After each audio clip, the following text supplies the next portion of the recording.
Koalicioni Djathtas për Zhvillim ka çelur fushatën elektorale për qarkun Fier, ku janë prezantuar kandidatët për deputet në kuadër të zgjedhjeve të 11 majit. Në fjalën përshëndetëse, drejtuesi politik i qarkut, Agron Kaplanaj, ka theksuar se koalicioni Djathtas për Zhvillim do të jetë surpriza e zgjedhjeve në 11 maj me rezultatet që do të arrijë. Sot jemi këtu për të prezantuar kandidatët e koalicionit Djathtas për Zhvillim.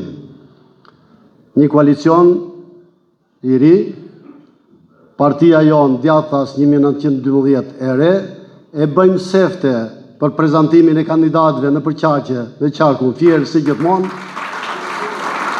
të bindur se në 11 maj do t'jemi edhe surpriza e këtyre zgjedhjeve dhe do të arrijmë një rezultat shumë të mirë dhe do të kemi përfaqësues tanë në Kuvendin e Shqipërisë, do të kemi zërin ton të qarkut ton në Kuvendin e Shqipërisë, të Fierit, të Lushës, të Divjakës, të Mallakastrës, të Roskovecit dhe të gjithë qarkut, dhe sigurisht që do të jetë zëri që do të përfaqësojë qytetarët jo vetëm të qarkut Fier, po të gjithë Shqipërisë.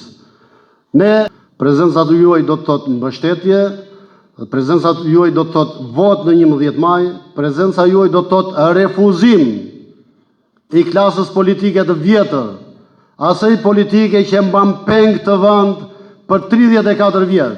Ti themi jo, si Majtas edhe Djathtas, se në fakt nuk janë as Majtas e Djathtas, po janë bashkë sot e 34 vjet që nuk bëjnë asnjë gjë për këtë vend, përkundrazi e kanë shkatëruar dhe vazhdojnë t'i përzën shqiptarët nga ky vend, sepse duan që në këtë vend ngelen sa më pak, t'i kontrollojnë sa më lehtë dhe të përfitojnë sa më shumë. Ndërsa kreu i Djathtas i 1912, Enkelet Ali Beaj, ka pohuar se e Djathta ka qenë që nga viti 1991 letargjike larg pritshmërisë së shqiptarëve, duke e lënë vendin me 35 vite pa vlera identitare, atë dheun, familjen, individin dhe besimin në Zot. Lindi asnjëherë, as në vitin 91. E Djathta që ka qenë gjithmonë në letargji. E Djathta që asnjëherë nuk ka ngritur kokë, se nuk e kanë lënë të ngrej kokë. E Djathta që kishte si çomange mbi kokë Katovicën. E Djathta e cili kurse si nuk arriti të merrte dot pronat. E Djathta e cila nuk arriti dot të vlerësonte shtresën e të përndjekurve.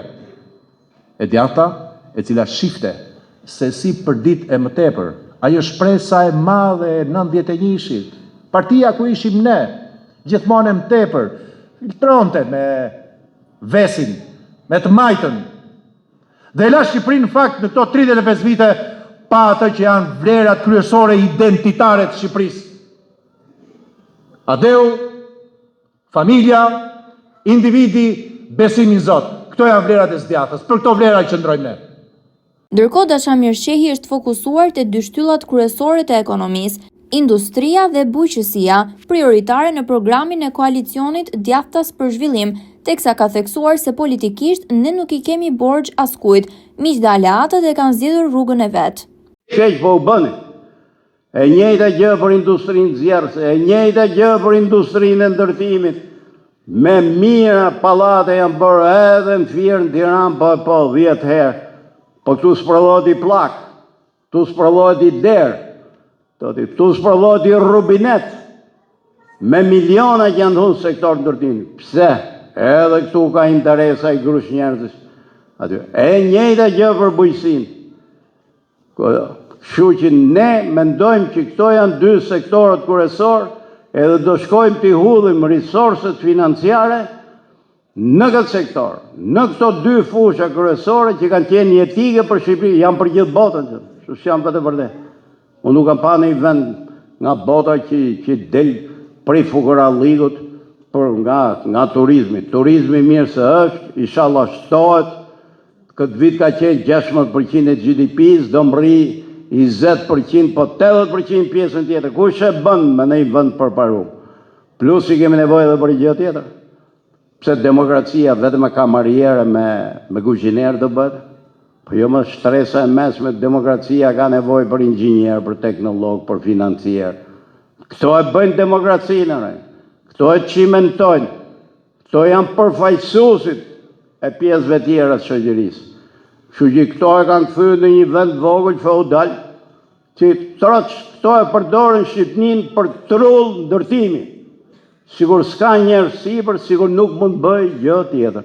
Po do maroj ditë, se ka që Shqipëria për trull ndërtimi. Prandaj kemi ndërmend ta rikthejmë të gjithë aksin e ekonomisë shqiptare, aty ku i takon dhe aty ku ka mundësi të përfitojnë e të punojnë me mira shqiptarë. Mos themi më miliona se po vim e po rrallohemi. Këto janë disa nga tezat kryesore. Gjithsesi në gjatë fushatës do e shpjegojmë programet i kemi bërë deri në detaj.